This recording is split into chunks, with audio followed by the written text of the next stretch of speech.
이것을 너희에게 이룬 너희로 내 안에서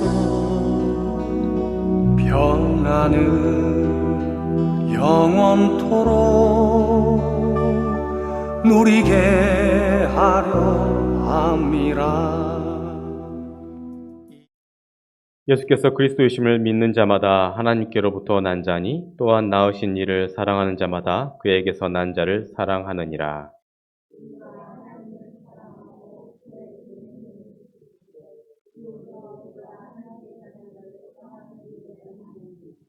하나님을 사랑하는 것은 이것이니 우리가 그의 계명들을 지키는 것이라. 그의 계명들은 무거운 것이 아니로다.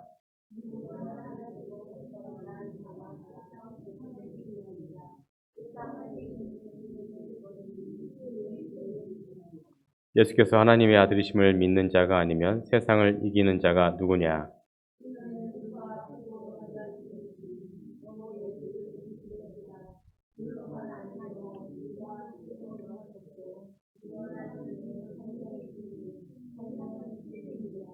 증언한 이가 셋이니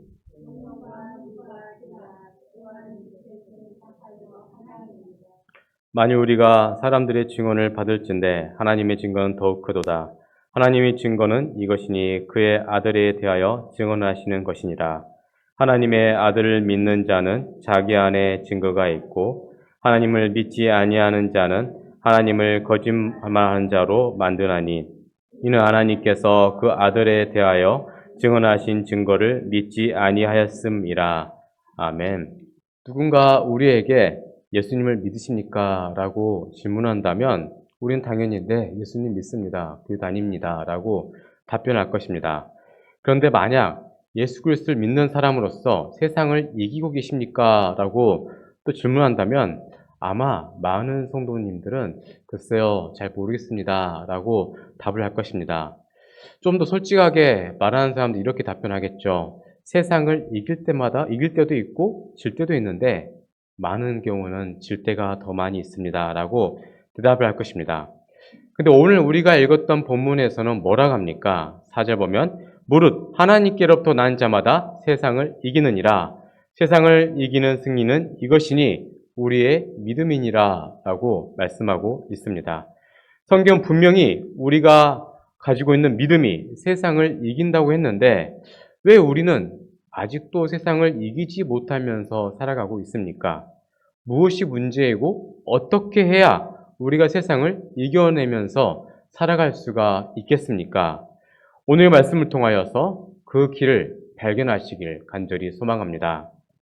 자, 어떤 사람이 여행을 하다가 영국으로 가서 여행을 좀 하고 있었습니다.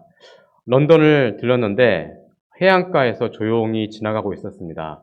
그런데 해안가에서 어떤 이제 노동자들이 함께 모여서 일하는 것을 봤는데 좀 특이했습니다. 그래서 자세히 보았더니 많은 갈매기떼가 죽어 있는 것을 그 노동자들이 이제 땅을 파고 묻는 것을 여행자가 보았다고 합니다. 그래서 여행자가 물었습니다. 어떻게 해서 이 많은 갈매기떼들이 죽었습니까? 라고 물으니까 그 중에 일하신 분 중에 노인분이 이런 말을 하더랍니다. 사람들의 어리석은 사랑이 이렇게 많은 갈매기떼를 죽였습니다. 라고 답변을 하더랍니다. 이게 무슨 말인고 하면 원래 갈매기들은 뭘 먹어야 됩니까? 물고기를 먹어야 되죠. 네, 그래서 물고기를 잡아서 먹어야 되는데 관광객들이 빵도 주고 과자도 주고 하다 보니까 입맛이 바뀐 겁니다. 그래서 더 이상 먹이 사냥을 할 필요가 없어지게 된 것이죠. 그러다 보니까 이 겨울이 되면 관광객들이 좀 적게 오다 보니까 수많은 갈매기떼들이 굶어서 죽은 것입니다. 자, 여러분, 우리가 가지고 있는 사랑이 진짜 제대로 된 사랑인지 잘못된 사랑인지를 우리가 말씀을 통하여서 한번 되돌아보고자 합니다. 여러분, 사랑이 무엇입니까? 우리가 그 사랑을 어떻게 받아들여야 좋겠습니까? 오늘 말씀의 내용은 그렇습니다. 그의 계명, 이 사랑이라는 계명은 무거운 것이 아니로다 라고 3절에서 말씀하고 있습니다. 하나님이 주시는 그 계명, 그 사랑의 계명은 무거운 것이 아니라는 것입니다. 왜냐하면 예수님을 사랑하는 자마다 그 계명을 가볍게 지킬 수 있기 때문입니다. 여러분, 우리가 숨 쉬는 게 어려운 일입니까? 만약에 이게 숨 쉬는 게 어렵게 된다면 좀 문제가 있는 거죠. 네, 그래서 이 사실은 우리가 건강하다면 숨 쉬는 것은 크게 어려운 일은 아닌 것입니다. 이처럼 말씀을 지키는 것이 그렇게 어려운 것은 아니라는 것입니다. 예수를 믿는다면 자연스럽게 사랑을 그렇게 실천할 수 있는 것입니다. 자, 사도 요한은 이 앞전에서 그동안 이 사랑이 무엇인지를 알려주기 위해서 빛에 대해서 말씀하였습니다. 빛은 하나님과의 교제에 대하여서 우리에게 말합니다. 그리고 그 빛의 근원이신 예수 그리스도와 교제함을 통하여서 내 안에 있는 어둠이 사라지고 그리고 내 안에 빛이 임하게 됨으로써 사랑을 할 수 있다. 그 이야기를 앞부분에서 이야기를 하였습니다. 그렇기 때문에 사랑을 한다면 이제 하나님과 교제할 수 있다라고 이어서 말을 했습니다. 자, 이제 요한 1서 5장에서는 생명이신 하나님과의 교제에 대해서 말씀하고 있습니다. 하나님은 생명의 근본, 본체이십니다. 그렇다면 이 하나님의 생명을 우리가 어떻게 얻을 수가 있겠습니까? 그것은 오직 믿음을 통하여서 우리가 생명을 얻을 수가 있는 것입니다. 그래서 사도 요한은 생명의 중요성을 강조하기 전에 믿음에 대해서, 믿음의 중요성에 대해서 말씀하고 있습니다. 믿음은 생명이신 하나님과 나 자신을 연결해주는 끈과도 같은 것입니다. 하나님과 내가 믿음을 통하여서 연결될 때 하나님의 생명을 우리가 얻을 수가 있는 것입니다. 믿음은 하나의 끈과도 같습니다. 이 끈을 통하여 생명과 연결되는 것이죠. 그래서 믿음은 전선과도 같습니다. 믿음의 전선을 하나님의 생명의 빛에 우리 연결하면 우리의 전등에는 밝은 빛이 나게 되는 것입니다. 자, 그러면 우리가 무엇을 믿는다고 우리가 주장을 해야 되겠습니까? 바로 예수님께서 그리스도이심을 믿는다는 것입니다. 네, 우리가 믿는 것은 예수 그리스도입니다. 이것이 우리의 신앙 고백의 핵심입니다. 한 번은 예수님께서 가이사랴 빌립보에 가셨는데 그때는 이제 곧 있으면 십자가를 지셔야 할 때였습니다. 예수님은 지상의 이 공생애를 마무리하시고 하나님의 하나님 앞으로 가셔야 할 그 때가 임박해 옴을 보시면서 그동안 3년 반 동안 자기와 함께하였던 제자들에게 뭔가를 물었습니다. 그 내용이 무엇인가 하면 사람들이 인자를 무엇이라 하느냐, 누구라 하느냐 라고 그렇게 물으셨습니다. 이때 제자들은 여러 가지로 대답을 합니다. 세례 요한이라고 하는 사람도 있었고, 더러는 엘리야라고, 더러는 에레미야나 선지자 중에 하나라고 그렇게 사람들이 말한다고 제자들이 답을 합니다. 그렇다면 너희는 나를 누구라 하느냐라고 예수님께서 물으셨습니다. 이때 시몬 베드로가 대답을 하죠. 주는 그리스도시요 살아계신 하나님의 아들이십니다. 여러분, 기독교에서는 예수님이 우리에게 무엇을 가르치셨는가 하는 그것보다 이미 어떠한 분이신가가 훨씬 더 중요한 질문입니다.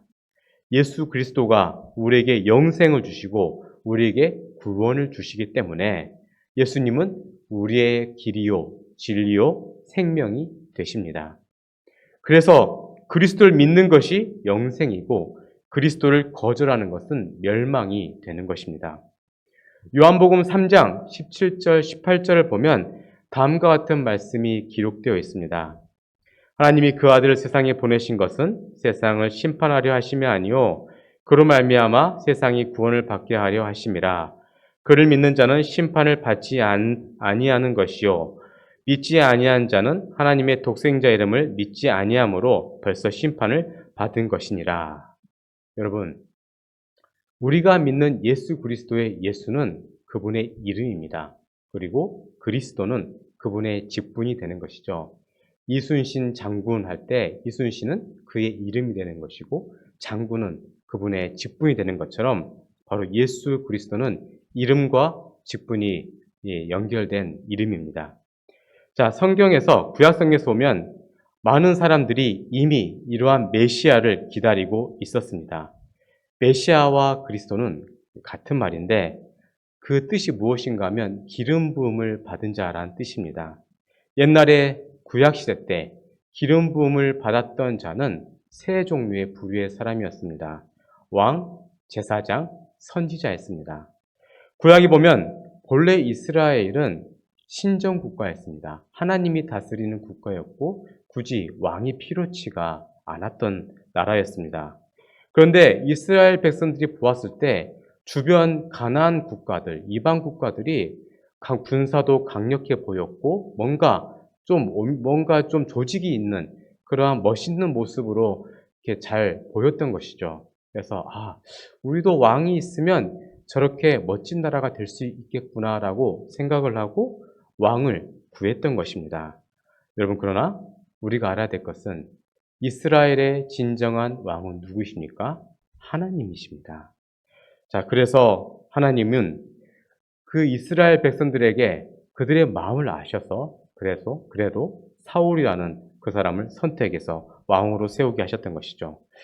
그러나 이스라엘 백성들에게 있어서 진정한 왕, 공평과 정의 왕, 그리고 완전한 질서로 우리를 통치하실 왕은 그 왕이 아니었던 것이죠. 장차 오실 메시아가 진정한 왕이 될 것이라는 것을 성경에서는 말씀하고 있습니다. 다음으로 선지자는 무엇입니까? 누구를 선지자랍니까? 바로 말씀을 선포하는 사람을 선지자라고 하죠. 그래서 이스라엘 백성들의 어떠한 문제들, 여러 가지 기도해야 될 제목들을 가지고서 말씀을 전하는 사람이 선지자였습니다. 자, 그 중에서도 선지자의 기준이라고 할 수 있는 사람이 있었죠. 바로 모세였습니다. 이스라엘 백성들은 새로운 선지자가 나타나면 이 사람이 얼마나 모세와 같은지를 판단하여서 그를 선지자로 세웠던 것이죠. 하나님의 메시지를 전하는 진리의 전달자, 진리를 가르치는 교사가 이스라엘의 선지자였습니다. 여러분, 그 다음으로 제사장이라는 사람이 또 있었죠. 백성들의 죄의 문제를 해결해 줄 수 있는 사람, 바로 제사장이었습니다. 자, 이러한 왕이자 제사장, 선지자, 이 모든 직분을 온전히 감당할 수 있는 분이 누구이십니까? 바로 예수 그리스도이십니다. 왕과 선지자, 그리고 제사장의 직분을 한꺼번에 완성할 수 있는 그 구세주를 이스라엘 백성들이 기다리고 있었습니다. 오늘 우리가 예수를 그리스도로 믿는다는 것은 왕이신 예수 그리스도의 다스림을 받고 선지자이신 예수님의 말씀에 우리가 교훈을 받으며 말씀을 가르침을 받으며 또 제사장 되시는 예수님 앞에 모든 문제를 가지고 문제를 해결받기 위해서 그에게 모든 짐을 맡기겠다는 것을 의미합니다. 나의 모든 것을 다스릴 나의 왕, 공평과 정의와 완전하신 하나님의 능력으로 나를 통치하시고 다스려 주실 수 있는 나의 왕으로서의 예수님을 그리스도요, 메시아로 믿는 것입니다. 그리고 예수 그리스도를 하나님의 모든 진리로 가르치시고 온전한 진리 가운데 나를 인도하실 수 있는 선지자로 받아들인 것입니다. 뿐만 아니라 예수 그리스도를 나의 죄와 고통의 문제를 해결해 주실 수 있는 대제사장으로 믿는 것. 그런 예수님을 믿는 사람들이 바로 우리 그리스도인인 것입니다. 그렇다면 예수 그리스도를 믿는다면 어떻게 되겠습니까? 1, 2절을 보면 다음과 같습니다. 예수께서 그리스도이심을 믿는 자마다 하나님께로부터 난 자니 또한 낳으신 이를 사랑하는 자마다 그에게서 난 자를 사랑하느니라. 우리가 하나님을 사랑하고 그의 계명들을 지킬 때에 이로써 우리가 하나님의 자녀를 사랑하는 줄을 아느니라 라고 말씀합니다. 우리가 예수 그리스도를 믿으면 하나님의 자녀가 되는 것입니다. 요한복음 1장 10에서 13절을 보면 다음과 같이 기록되어 있습니다. 그가 세상에 계셨으며 세상은 그로 말미암아 지은 바 되었으니 세상이 그를 알지 못하였고 자기 땅에 오매 자기 백성이 영접하지 아니하였으나 영접하는 자 곧 그 이름을 믿는 자들에게는 하나님의 자녀가 되는 권세를 주셨으니 이는 혈통으로나 육정으로나 사람의 뜻으로 나지 아니하고 오직 하나님께로부터 난 자들이니라 라고 말씀하고 있습니다. 자, 우리가 하나님의 자녀가 된 것은 오직 예수 그리스도를 믿음으로 된 것입니다. 그리고 하나님의 자녀가 되면 하나님을 사랑하게 됩니다. 하나님의 자녀가 된 우리는 아버지를 의지할 수밖에 없게 된 것이죠. 그리고 하나님 앞에 서게 되고 아바 아버지라 부를 수 있는 다른 형제들과 함께 형제 의식을 이제 느끼게 되는 것입니다. 그래서 주 안에서 형제된 사람들을 사랑하게 되는 것입니다. 자, 우리가 진실로 예수님을 그리스도로 믿는 참 믿음을 갖는다면 주님을 사랑하는 같은 형제를 우리가 사랑할 수밖에 없습니다. 우리가 형제를 사랑하지 못한다면 우리 자신의 근본적인 믿음을 의심해 봐야 하는 것입니다. 우리가 교회에 다니고 있지만 아직도 그리스도인이 아닌 것은 아닌지 우리 스스로를 되돌아봐야 하는 것입니다. 우리 스스로를 점검해 볼 필요가 있는 것입니다. 자, 그리고 참된 그리스도인은 하나님의 말씀에 순종해야 합니다. 순종하고자 하는 마음의 태도, 이것은 하나님과 사이에서 영원한 관계가 성립되어 있다는 것을 보여줍니다. 여러분, 하나님이 창조하신 이 만물들이 얼마나 하나님 앞에, 하나님의 명령 앞에 순종하고 있습니까? 바람과 폭풍우, 눈보라까지도 모든 하나님의 그 피조물들이 질서 있게 움직이고 순종하고 있는 것입니다. 그래서 시편 148편 8절에 다음과 같이 기록되어 있습니다. 불과 우박과 눈과 안개와 그의 말씀을 따르는 광풍이며 라고 말씀합니다. 이 모든 자연이 하나님의 말씀에 따라 순종하고 있는 것입니다. 이때 하나님이 창조하신 모든 피조물 가운데 제일 불순종하는 것이 무엇이라 생각하십니까? 바로 우리입니다. 우리는 세상 모든 만물이 다 하나님의 말씀에, 하나님의 그 뜻에 순종하고 있지만 오직 우리만은 하나님의 말씀에 순종하지 못하고 있습니다. 창세기 6장 5절에서 7절을 보면 다음과 같은 말씀이 기록됐습니다. 여호와께서 사람의 죄악이 세상에 가득함과 그의 마음으로 생각하는 모든 계획이 항상 악할 뿐임을 보시고 땅 위에 사람 지으셨음을 한탄하사 마음에 근심하시고 이르시되 내가 창조한 사람을 내가 지면에서 쓸어버리되 사람으로부터 가축과 기는 것과 공중의 새까지 그러하리니 이는 내가 그것들을 지었음을 한탄함이니라 하시니라 라고 말씀합니다. 얼마나 인간이 하나님의 마음에 괴로움을 주었으면 인간 지으신 것을 한탄하셨겠습니까? 자, 도대체 인간이 어떻게 된 것입니까? 로마서 1장을 보면 우리의 타락한 모습이 기록되어 있습니다. 1장 보면 1장 21절에서 24절까지인데요. 하나님을 알되 하나님을 영화롭게도 아니하며 감사하지도 아니하고 오히려 그 생각이 허망하여지며 미련한 마음이 어두워졌나니 스스로 지혜 있다 하나 어리석게 되어 썩어지지 아니하는 하나님의 영광을 썩어질 사람과 새와 짐승과 기어다니는 동물 모양의 우상으로 바꾸었느니라. 그러므로 하나님께서 그들을 마음의 정욕대로 더러움에 내버려 두사 그들의 몸을 서로 욕되게 하게 하셨으니 라고 기록되었습니다. 여러분, 요나서를 기억하십니까? 요나서를 보면 방금 전에 제가 말씀드렸던 그 내용이 그대로 기록되어 있죠. 요나는 하나님의 말씀에 불순종하였습니다. 그런데 그 요나 말고는 세상의 모든 피조물들은 다 하나님의 말씀에 순종하였죠. 파도와 박농쿨 그리고 벌레까지도 하나님의 그 뜻에 순종하는 것을 알 수가 있습니다. 하나님이 우리 인간에게 주신 가장 큰 축복 가운데 하나가 바로 우리 가운데 있는 이 의지입니다. 자유로운 의지. 이게 바로 하나님이 주신 큰 축복인데 우리는 이 의지를 가지고 하나님의 말씀에 따르고 순종하는 것이 아니라 불순종하게 된 것이죠. 만약에 하나님의 뜻에 순종하였다면 가장 복된 그런 존재가 되었겠지만 우리가 뜻에 거절하게 됨으로써 미물인 곤충과 짐승보다 못한 존재가 된 것입니다. 여러분, 하나님은 우리에게 양심을 주셨습니다. 그런데 이 양심의 지시대로 살면 정말 사람답게 존귀하게 살 수가 있습니다. 그러나 양심의 지시를 무시하게 된다면 그 양심이 타락하게 되고 우리의 가치 판단이 온전하게 되지 않아서 우리가 불도장을 맞는 그러한 일이 일어나게 되는 것입니다. 그렇게 되면 얼굴은 몸은 사람이지만 우리의 마음은 짐승처럼 바뀌게 되는 것입니다.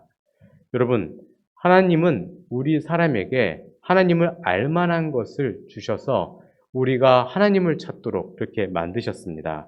그런데 하나님을 찾는 그 마음을 가지고 나무나 우상을 섬기는 모습으로 바뀌게 된 것입니다. 인간이 이렇게 존귀한 존재이지만 하나님께 불순종할 때는 짐승보다 못하는 그러한 모습으로 바뀌게 되는 것입니다. 지금까지 우리는 1절에서 3절까지 내용을 통하여서 믿음의 본질에 대해서 우리가 함께 나누었습니다. 4절부터 5절까지는 믿음의 승리에 대해서 말씀하고 있습니다. 4절에서 5절 보면 다음처럼 기록되어 있습니다. 무릇 하나님께로부터 난 자마다 세상을 이기느니라. 세상을 이기는 승리는 이것이니 우리의 믿음이니라. 예수께서 하나님의 아들이심을 믿는 자가 아니면 세상을 이기는 자가 누구냐라고 말씀합니다. 사랑은 명령의 짐을 가볍게 합니다. 내가 사랑하면 사랑한 이의 명령을 부담 없이 자발적으로 자원하여서 순종하게 되어 있습니다. 사랑의 감격은 모든 명령의 짐을 가볍게 지키게 하는 놀라운 힘이 있는 것입니다.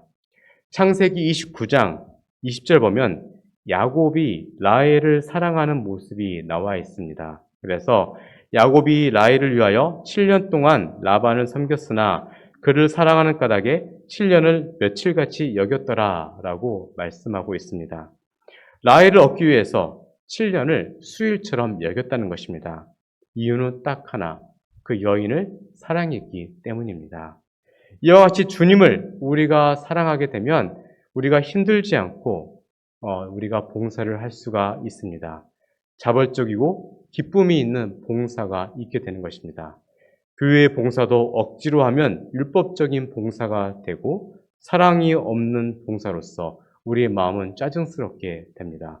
그러나 주님을 사랑하게 되면, 주님의 일을 사랑하게 되면 모든 수고는 힘들 줄 모르고 하게 되는 것입니다.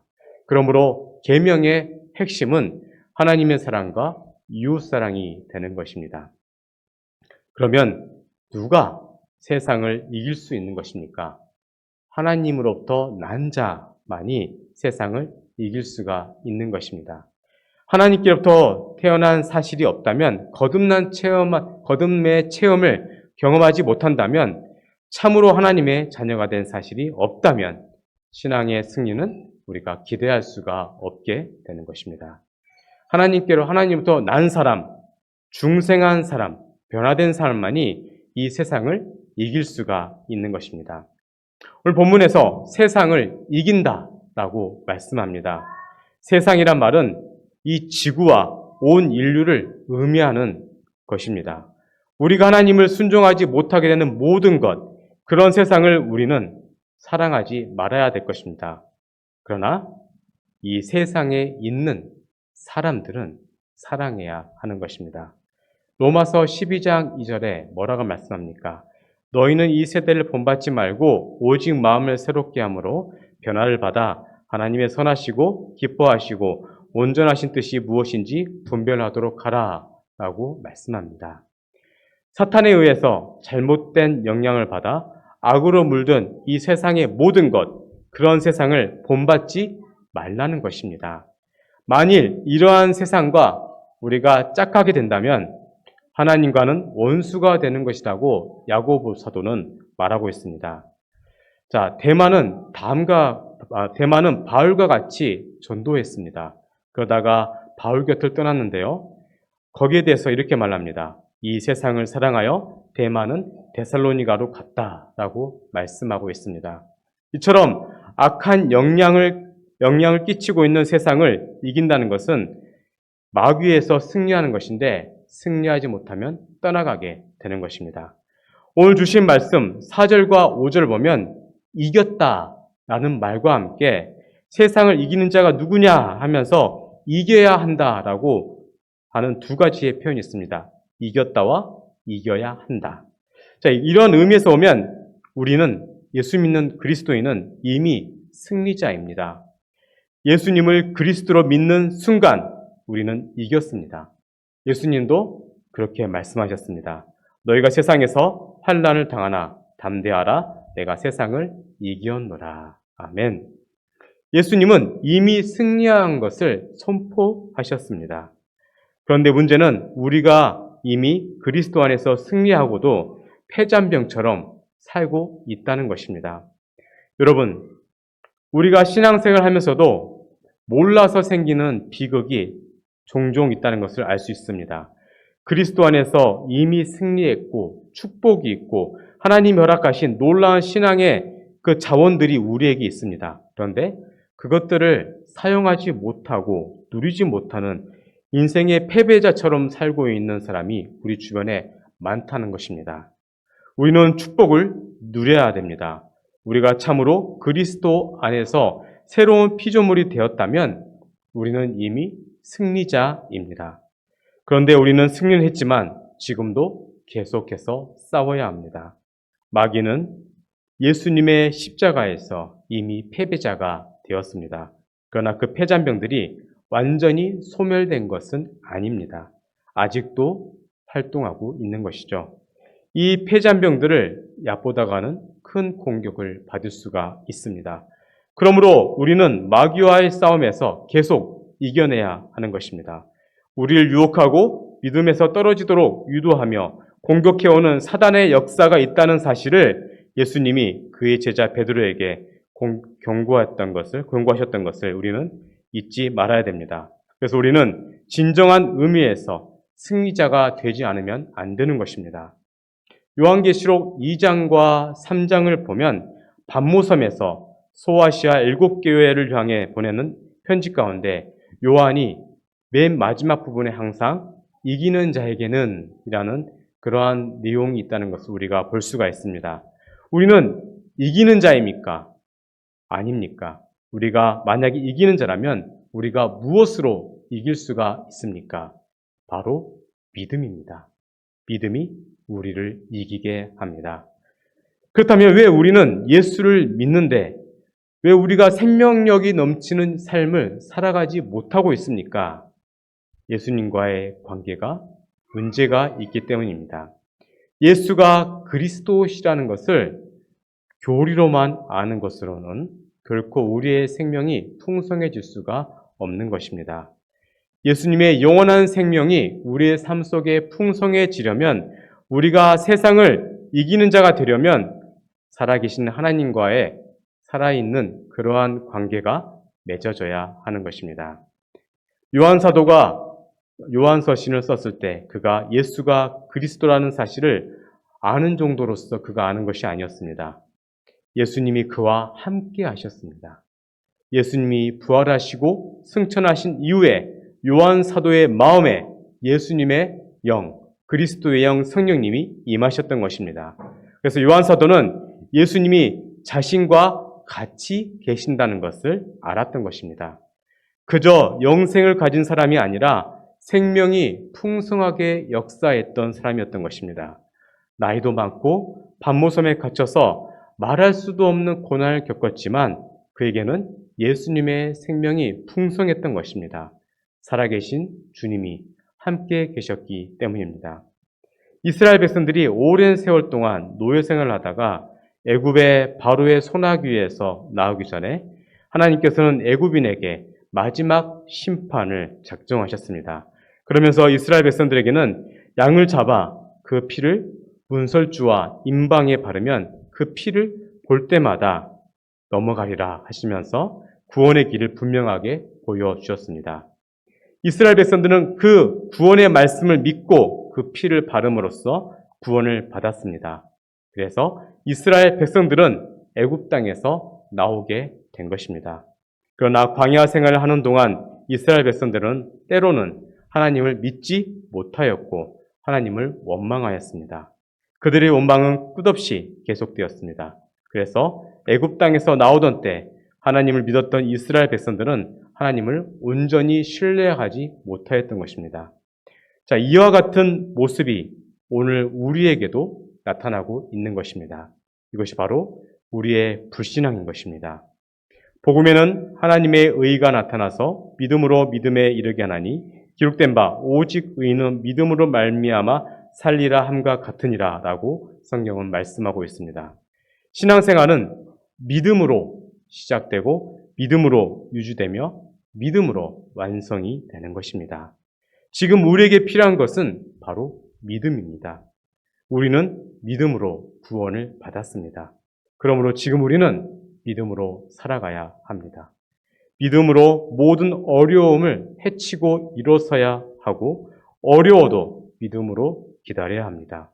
우리가 처한 위기의 상황 속에서 계속해서 하나님을 신뢰하는 믿음으로 살아갈 때 그 믿음이 우리를 이겨내게 하는 것입니다.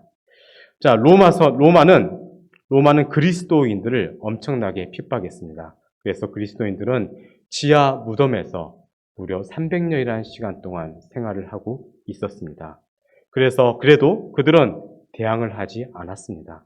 로마 군인들이 붙잡아 가면 그냥 가는 것이고 그들이 자기들 것을 빼앗아 가면 그냥 빼앗기는 것이었습니다. 쫓아내면 쫓김을 받는 것이었고 죽이면 그냥 그 자리에서 죽었습니다. 너무나도 무기력해 보였습니다. 그런데 주 313년 로마가 기독교를 공인하게 됩니다. 로마 황제가 이제는 그 기독교를 믿어도 된다라고 공인해 준 것입니다. 무슨 말입니까?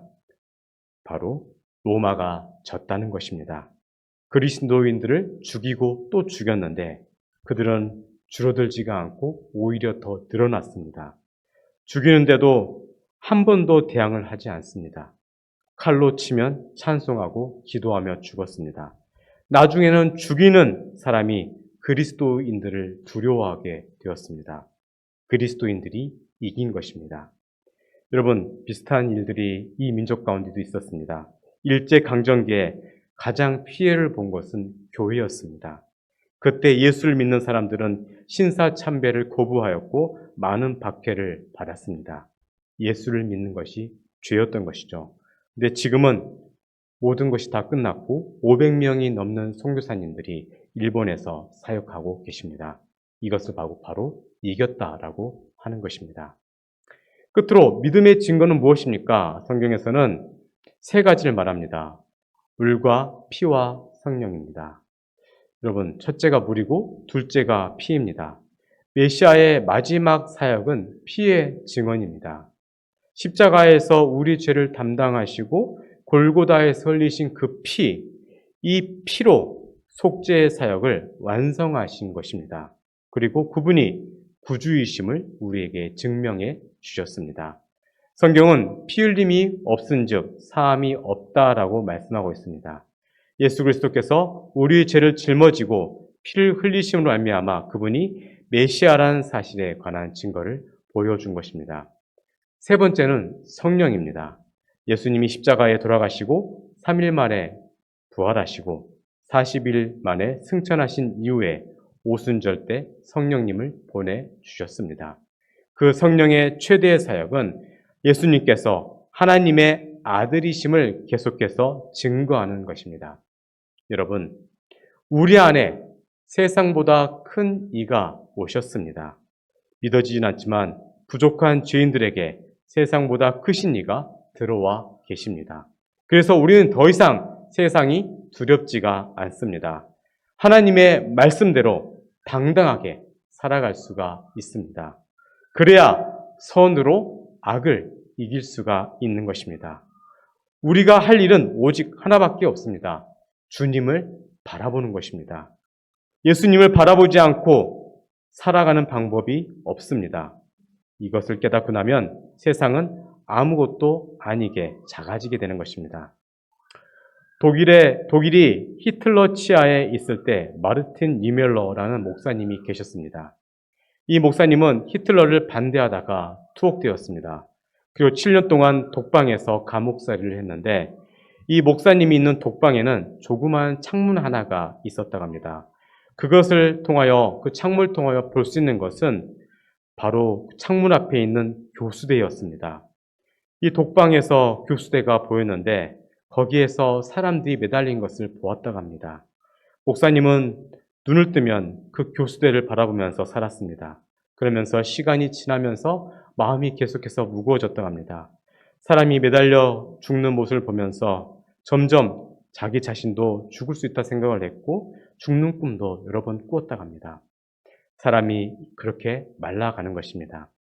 이것이 고문하는 방법 중에 하나였다고 합니다. 목사님은 나도 언젠가 끌려가서 저렇게 죽을 텐데 그때 나는 어떻게 죽을까라고 기도하면서 생각을 해보았다고 합니다.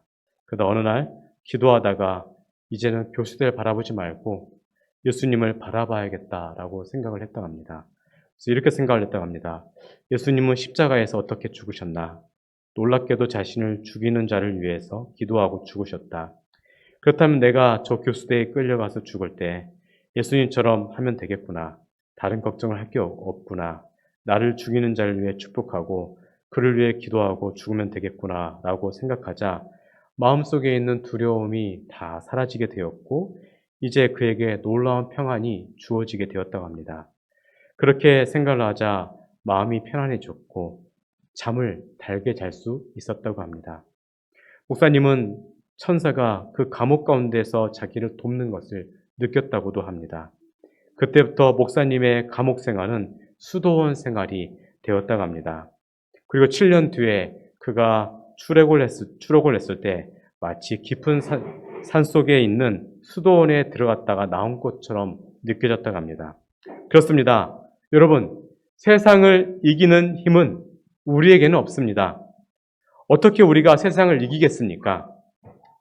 우리 안에 계신 예수님을 바라봅시다. 그리고 물과 피를 흘리신 주님을 바라봅시다. 그리고 성령을 더욱더 의지합시다.